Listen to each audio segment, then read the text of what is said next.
Hey foodies, welcome to Rajesh kitchen. ఈరోజు మనం cheese balls చేసుకోవడం చూద్దాం. ముందుగానే ఉడకబెట్టుకున్న ఆలూని తీసుకొని మ్యాష్ చేసేసి దాంట్లోనే కొన్ని ఆనియన్, కొన్ని గ్రీన్ చిల్లీ, కొంచెం కొత్తిమీర వేసేసి దాంట్లో 1 spoon maida and 1/2 spoon cornflour వేసేసి కారం, ఉప్పు, పసుపు మరియు గరం మసాలా వేసి మిక్స్ చేసుకోవడమే. మిక్స్ చేసిన తర్వాత దాంట్లో ఒక చిన్న ముద్దని తీసుకొని మనం రౌండ్గా రోల్ చేసేసుకొని సెంటర్లో ఒక చిన్న హోల్లా పెట్టేసుకొని దాంట్లో చీజ్ వేసేసి మళ్ళీ రౌండ్గా చుట్టేద్దాం.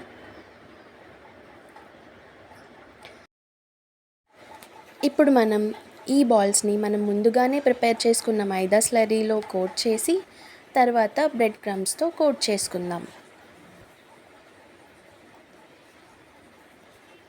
లో ఫ్లేమ్లో హీట్ అయిన ఆయిల్లో ఈ బాల్స్ని వేసి గోల్డెన్ బ్రౌన్ కలర్ వచ్చేంతవరకు ఫ్రై చేసుకుందాం. అంతే, చీజ్ బాల్స్ రెడీ.